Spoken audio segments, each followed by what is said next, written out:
All right, welcome to another video in the series of Parents Turn Teachers. And basically, we've been looking at how the situation around us in terms of the lockdown, in terms of the coronavirus pandemic, in terms of all that we've been passing through. We've been looking at how it has affected all of us. And so we've been talking, and today we are taking it a step further once more. So today I have with me no one else but Tunde Bello. Now I'd like to tell you a little bit about Tunde. Tunde, I've known him for quite some time, and he's a family man. Yeah, as a parent, he has 4 children, 4 daughters, and 2 are teenagers. He's a consultant. Yeah, he's the CEO of Alexander Stephen IQ, a firm of financial tax and business advisory consultants. And he's also the founder of the Alternative School, a business school that helps people to be able to be business savvy. And then recently, Tunde has also started the TeenPreneur Academy, a learning and development ecosystem for teenagers in financial literacy, leadership, entrepreneurship, and technology. You can say that Tunde is highly loaded, full of ideas, and he's also making them happen. You are welcome. Thank you, Charles. It's good to connect with you live after COVID-19 has separated a whole lot of persons. Yeah. Businesses have gone back to houses, and then we don't see as regular as we're supposed to see again. So it's good to see you. Yeah, thank you very much. Yeah, it's really, really interesting to meet once more because just like you rightly pointed out, many of us have been working from home. At times I choose to work from home, and I'm sure so is the same with you too. There are times you have also chosen to work from home, but we've never had a situation where everybody is at home. The children are at home, we at home, the whole family at home, and all of us are trying to get this thing done. I mean, initially for us in my own family, it was like a holiday. We were so happy. But after a week or two, of course, the reality started setting in. And then it became clear that we needed to make everything work together. And so how has it been with you in your own end? Working from home, having the children at home, trying to help them sustain their learning, and everything else going on in between. How has it been at your end? Yeah, Charles, it's been a whole lot of things mixed together. So I cannot say it's been all good or all bad. So it's been mixed. And I must also say that as business owners, as entrepreneurs, as businessmen and women, one of the things we preach was, or it still is, if you cannot stay back from your business for some time, then you haven't started business at all. This has brought the reality of those cliches to us. Some things you say, you don't really realize how heavy they are until it actually happens to you. I always tell people that apart from being a consultant, I'm also a businessman. In the thick of the business itself, reality has come to stare us in the face. And I must also say this before I forget, that you are one of the persons that also inspire me to take sabbaticals. Let me use the word. I remember 2-3 years ago, you went to America. Yeah. And it was 1 full year or thereabouts. Exactly. That you stayed away. I remember that vividly because I remember that particular year we couldn't do much. And it was a retreat, even though it was spiritual and all that. But it dawns on me that all of these things that we are saying as consultants, as businessmen, the reality has actually come before now. It's just that we are just seeing it in full glare. So it's been a whole mix of good and bad. And of course, you're able to rest. You become a little bit fresher and all that. But of course, it also gives you the idea of how you should make money without stressing yourself. And I say that COVID-19 has presented that opportunity for every one of us to review all of these things.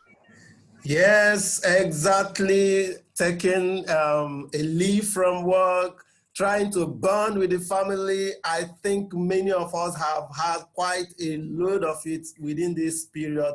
It's really been a lot of people, a lot of families to bond together. And like you rightly pointed out, sometimes we talk about these things in theory. And like you said, The reality is here. And, is talking about, taking some time off from business, talking about taking it easy. I think one thing COVID-19 has taught everybody is that life is also not about business all the time. It's not about only making money. Yeah, there are other things to life. I agree with you totally. That is why I jumped into this, your idea of parents turn teachers. It gives us that close reality, or a closer reality. Some of us, as you know, we take some time off because we are our own employer, so we can stay at home. But this is actually where you don't have to go anywhere. You have nowhere to go actually, because there's a law backing this one. So you're compelled to do it. Sometimes you want to stay at home, maybe every Wednesday you stay off just to stay with your family. But this one, we've seen 2 weeks, we've seen 2 months. We're going into the 3rd month from March, April, May, and we don't know how June is going to look like. So actually, thanks to COVID-19, in a way, that we can actually stay with our families and bond and check all those extra things that take us off. Review and repair and re-engineer and reposition and all that. So it's good in a way. It's good in a way. So I actually appreciate that in one way, that we can stay with our family and move on. Yeah, staying with our families and moving on. That's one thought that is really, really key and quite important. And now, having been staying with the family for over 2 months now, and like you said, nobody knows how the next month is going to look like. Nobody can really say for certain what is going to happen. So how have you been able to be able to keep your work going, working from home, and also sustain the learning of the children? Because again, if you look at it critically, the children just have to keep learning, because once they stop learning, it's possible they might get rusty by the time school eventually resumes. How have you been juggling these balls? And what can you say has been the secret so far in being able to get the situation under control? Okay, well, for me, I won't say I'm fortunate, maybe because of the preparedness or the visions that we've always had of making sure that business runs without us, so that we can have enough time for family, putting up structures, imbibing cultures, setting up in a way that our standard operational procedure does not rely on one person, but on system that can run even if that person is not available, especially the main man, that is the CEO, and in this case myself, the directors, and then the partners of the various business ventures that we've gone into. For me, I said I am fortunate in a way that I have 2 teenagers out of my 4 kids. So in my head, I'm thinking it's a lot easier.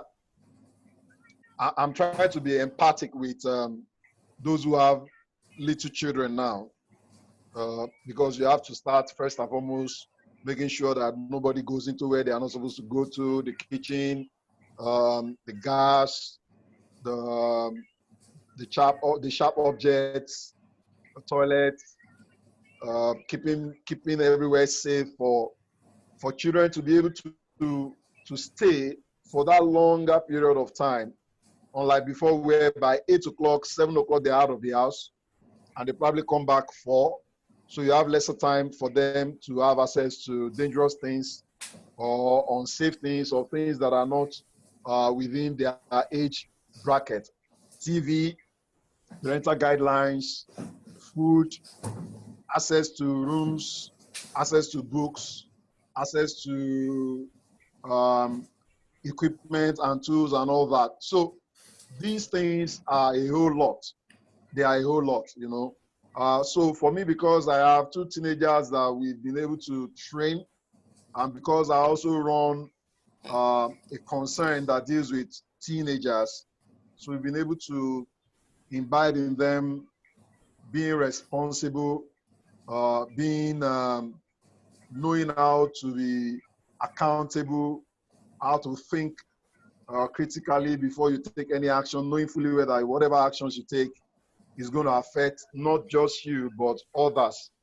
And then for the younger ones, I've got, just for information's sake, I've got two girls who are going to be 16 in October. I have another one who was 12 in January, and then the other one was 8 in April, just this past month. So I can say that I don't really have toddlers that you have to start carrying them and all that. So all of them are in school.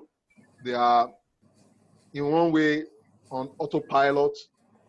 But for the younger ones, of course,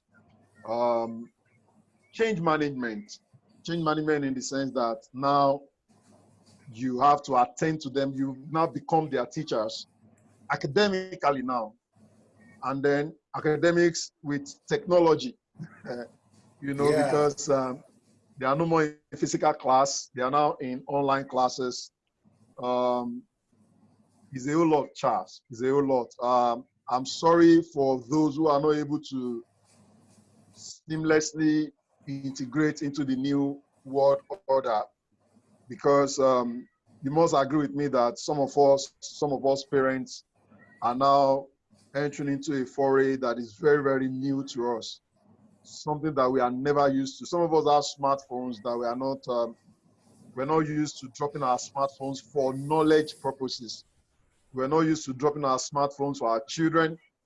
We're not using to dropping our laptops and our gadgets for our children to learn, maybe for entertainment in those times before COVID-19. But for some of us who are already doing that, assignments are done, checking, using internet to do research, to support their education. It's a lot easier. But at the same time, because we now have to do close marking, if I can use that word, you have to now do micromanagement and monitoring what they are doing, checking what they are doing. For example, for my two teenagers who are girls, who are, I can say, young adults, recently I saw that they are in SS2, in the last lap of SS2. They're going to write JAM and then NECO and all that. I saw that apart from the online class, there is a group that they form in their class that is outside of the school, and we were not aware before now until this COVID-19. They now have a WhatsApp group, although as a principal in my house, I didn't give them a personal phone because I thought for now that they are still home, we should be able to monitor whatever they are doing. So we have to give them extra gadgets.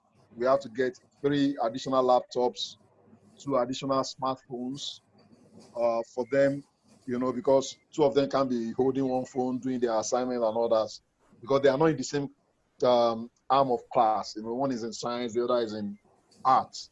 So you now discover that after classes, they still hang on to the phone, they still have access to the laptop, they are still there, and you want to like, hello girls, what are you doing? We're doing our assignment. And then, okay, you're doing your assignments. Sometimes we ask them to put the speaker, for everybody to hear, when their teachers are talking. But because of privacy, you want to allow them to concentrate, so they have their earpiece. But you could notice their concentration has moved to academics, to social, So you want to be sure, okay, who are you chatting with? What are they saying? And sometimes you want to check the phone afterwards, let me see who is chatting.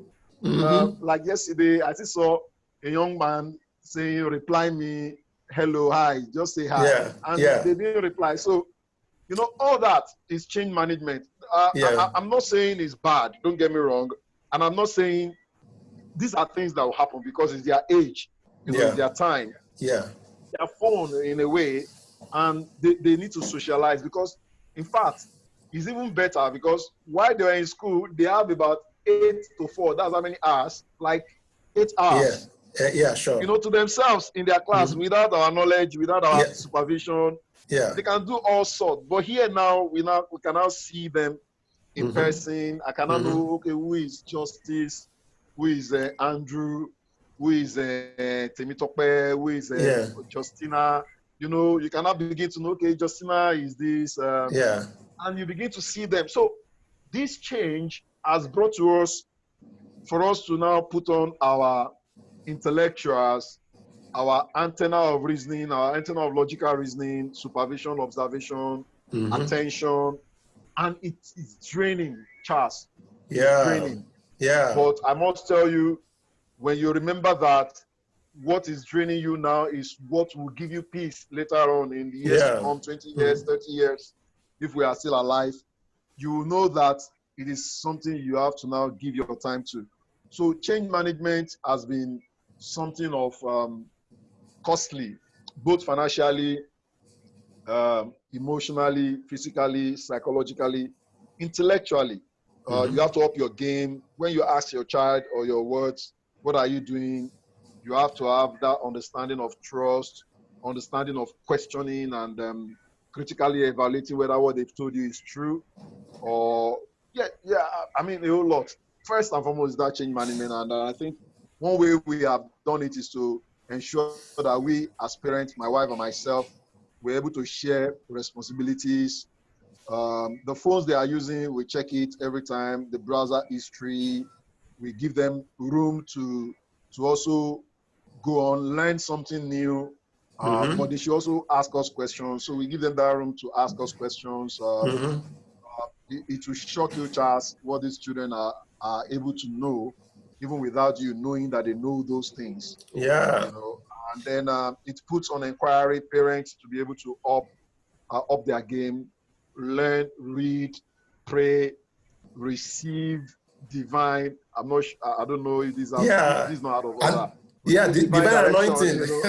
Yes. Very important. Very important. Not all of those things you read in the books are applicable to you. Yeah. Even from the best of book writers and people who have the knowledge, you still need your own peculiarities to be understood for you to be able to apply all those things, Charles. Exactly. And I really love what you just talked about, change management, because this is something that is, this is something you are experiencing. You didn't read it from a book. It is your experience, and Charles, this is practical. Practical. I love that. My children are younger than your children, and so one thing that this period has taught me is that I have to make all the gadgets in the house available for them so that they can... I'm friendly for their age. Exactly, I'm friendly. But like you already pointed out, because they are using my gadgets, so I'm constantly looking at what they are doing. When they want to stray, I call them back, because sometimes, I have to introduce them to an online platform, Khan Academy, which I found to be very good for them to learn mathematics. Yeah. So sometimes you give them the phones, okay, you go ahead and go do your math class, or you give them the laptop, and by the time you know it, they have strength to maybe another thing. Yeah, to go and watch cartoons and all of that. These are all the things that come with it. Like you said, these are all part of the experience. Nobody is, one is getting these experiences live and direct, and one is able to course correct with it and grow with it. But now that we have had this experience for upwards of 2 months, my question would be, is this not becoming overwhelming? Like I said, first 2 weeks, no problem. Maybe 1 month, no problem. But here we are, 2 months plus 3 months down the line. Is it not becoming overwhelming? It is, Charles. It is. I was reading after my interview this morning with the radio station. So I tried to check feedback. And I saw where people said they are tired, you know, they want to go out, they are tired of hearing about COVID-19, the deaths, the reports, the numbers, NCDC, this, NCDC, that, and all that. People are also losing faith in government, in ability of government to provide succor and support and give them direction. I am particularly worried about an average Nigerian parent who first and foremost has to or have to take care of welfare. Exactly. You know, providing for yourself, rent, power, health, medicals, food, security, a whole lot of no support from the states. Exactly, a whole lot of things, and then this now comes to you. Yeah. And then you're thinking, okay, this cup too shall pass. It's been 2 weeks, 3 weeks, 4 weeks, 6 weeks, 9 weeks. And you're not sure when it will pass. Trust. A friend of mine told me yesterday and said, Tunde, this is the 9th week I have not been able to do my regular stuff. And I put it in perspective. I mean, 9 weeks is 2 months and 1 week or thereabout for somebody who has been used to something, and then all of a sudden, without slow transition or slow integration into the new system, cut off. So it is overwhelming. It's overwhelming in the sense that you now have to make adjustment to your regular life, then give allowance for them. For example, my children have a timetable for their online classes, and then because they are also attending another technology-based class, which is also online, you now have to now try to schedule all of that. They are doing writing programs, identifying problems and solving problems, and they are doing their normal academic system. So you want to also do that. Now we have to buy phones, Charles. We have to. I can imagine. You know, phones and laptops. Exactly. In these times, you now have to also start integrating your processes and software, linking your phone to your laptop, your Wi-Fi, your television. It's a whole lot. So I'm sorry for a regular, normal Nigerian parent that can afford this, that is not even tech savvy. Exactly. I mean, so it's for children of parents who can't handle all of this. They are disadvantaged already. They are deprived already. Exactly. I'm wondering for people who are going to public schools. So this is overwhelming. And you mentioned, as we are doing the synopsis of this program, where you said, if they are not learning, they become, they become empty. They might lose track, They lose track. So you now have to take time to integrate them. So I am honestly worried that I hope parents will not snap. I hope parents will not go into distress. I don't want to say depression because they are our children. But then we don't always have all of us don't have the same limitation, the same elasticity, elasticity, the same resistance, pressure, exactly. Resistance, stress management level and co-opting and all that. So for me, it is overwhelming, and that is the truth. But one way I have looked at it is to look at the end from the beginning, where I encourage myself and my wife and say, okay, see, babe, this is overwhelming. We have to adjust this, but let's look at the end from the beginning. What do we stand to gain if we do this, and what do we stand to gain if we don't? What do we stand to lose if we do? What do we stand to lose if we don't? And that has been our encouraging part. And I also look at it that because we brought them to this world, we must have to provide for them psychologically, educationally, intellectually, and all that. So that has been what has been helping us. Of course, the adjustment aspect of it, where we have to now have to adjust how we eat, how we sleep, how we use data, how Yeah. we go out and all that. So that has also been something that we have looked at to help us. So for me, I agree with you that it's been overwhelming. And I think one thing we can do is to ensure that as a people, from government to followers, we are able to put our hands together to get this thing out of the system, because we are not working towards getting solution, a permanent solution. I think we might not adjust to this new order in the nearest future. We might take a longer time. My worry has been that let it not be that when the whole world is now adjusting to it, that is when Africa and Nigeria is just starting to experience their own setback. And it looks as Exactly. if that is what is happening. Because Yeah. you'll be wondering, why will other countries of the world try to open up their economy while we are still here and We're still talking trying of to, lockdown. exactly. Yeah. So it's overwhelming. And I think one way we should look at it is to look at the end from the beginning. Now, talking about looking at the end from the beginning. Now, I'd like to get your perspective. Looking forward, where do you see us going to from here? We need to now look at, in terms of learning, the educational sector. We need to look at, in terms of supporting learning, the economy. We need to look at, the whole ramification of what the future might likely hold for parents, for families, for children. What are your thoughts as a parent who have 4 children? And, we've been passing through this condition within the last 3 months now. So going forward, let's assume the school reopens tomorrow, for example, or doesn't reopen tomorrow, reopens sometime down the line.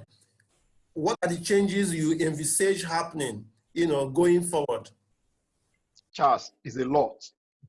Honestly, we may not have the time in our hand to exhaust the changes and the things I foresee. First and foremost, education is going to change totally. System of education is going to change totally. Process of education is going to change totally. The end result of education is going to change totally. Now, let's look at it from where, as is situation that I used to say, the current situation as it is. We were about going for second term break when this came to us. Some schools were about to write their second term exams. I'm talking of secondary school and primary school now, basic education now. Yeah, sure. While some were in the middle of the exams when this issue of COVID-19 actually came. And then there was disruption. So the disruption made a very fast, strange change to our educational system. Yeah. We have to rush exams. We have to rush the kids to prepare for the exams. We have to close school abruptly. We have to start introducing some things. So these are signs of what is to come to us. Yeah. So we used to have 3 terms in a year, or 3 months, or 12 weeks. I don't know but I think that is the system of the 6334. Yeah. So this situation has given us the challenge of, are we still going to continue to run our academic system the same way? Our curriculum, is it going to be the same?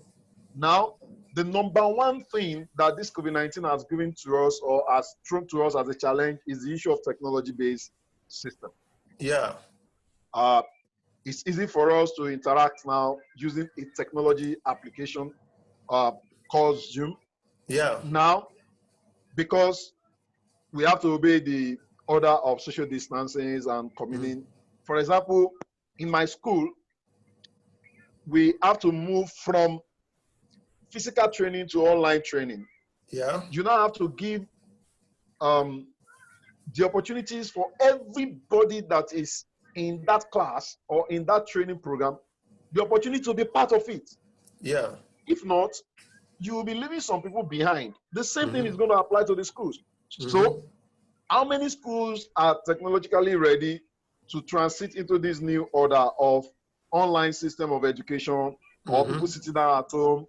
The parents have to now provide support for that school. by ensuring that the gadget that is needed, the facilities that is needed or that are needed are in place. Now, how many parents can do that? So that's number one problem. If it were in the village or rural areas, how are they going to cope with the educational system? Are they going to meet up, or they are going to have a different standard of education for them? For the people in the city or in the urban areas, are all of them at the same pace or the same pedestal? So we need to look at all of those things. These are the challenges that is thrown to us. Now, school resume, as you said, or as you're proposing, are we going to have the same number of students or pupils in the classes? Space management, class management, classroom management. We have to have 1 meter space, or so definitely. In a class that has 20 students before, 20 pupils before now, they might be having 10. And what does that mean?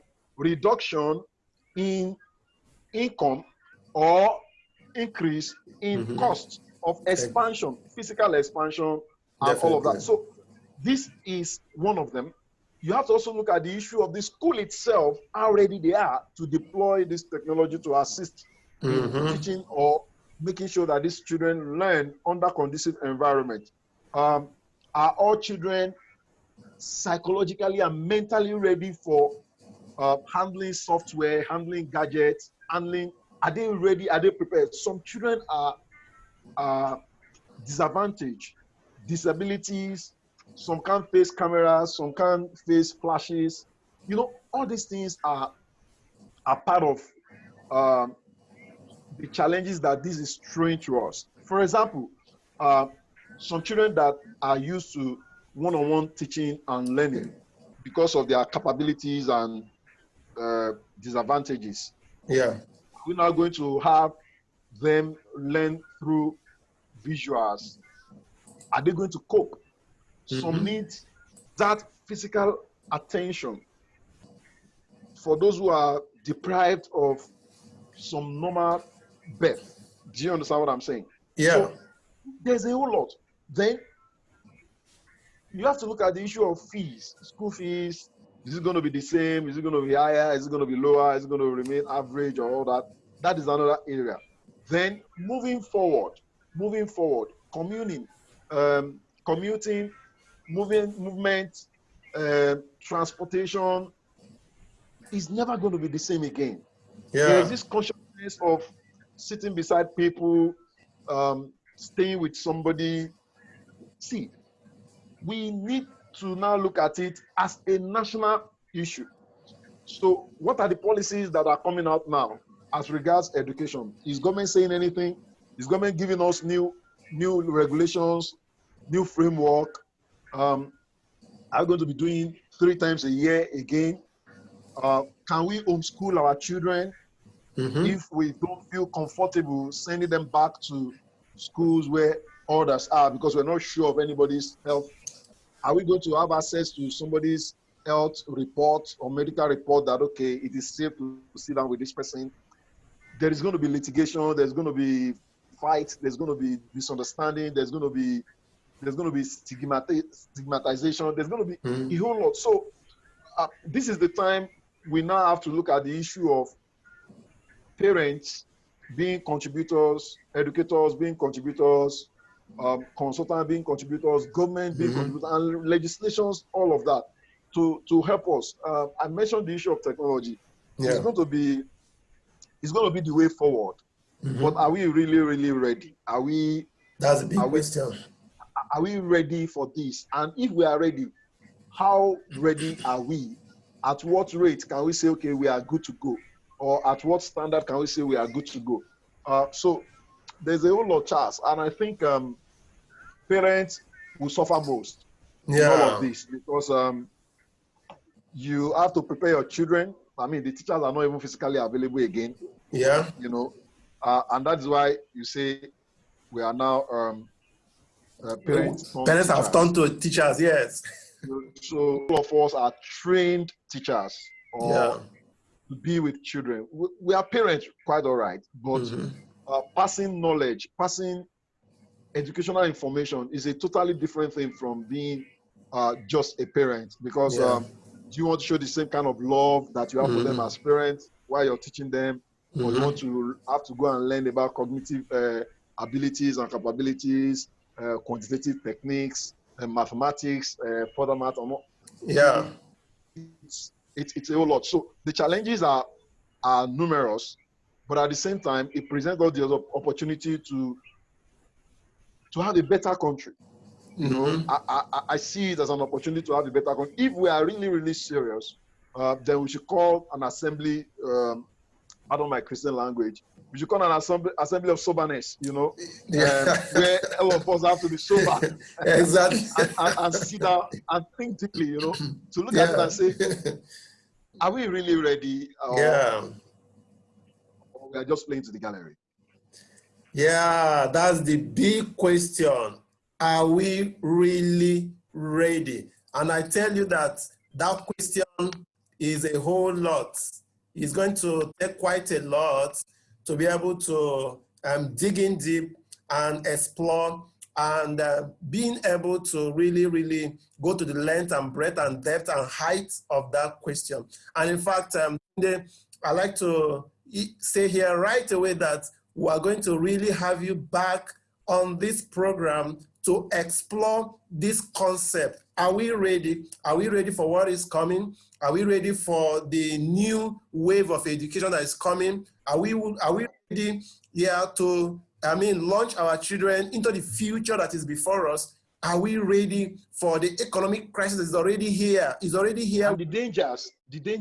Yeah, and the dangers. Yeah, so much to look at. And but because we like to keep these conversations short, especially for those who look at it so that they can take it in very good sizes. Yeah. So we like to leave this question hanging for another time that we're going to interact and be able to explore it, especially as this question concerns parents, families, children. That's our focus on these discussions. So thank you so much, Tunde, for being part of the discussion today on parents turned teachers. It's very wonderful having you here. And of course, definitely we're going to come your way again and bring you back and talk some more. Thanks so much to your family.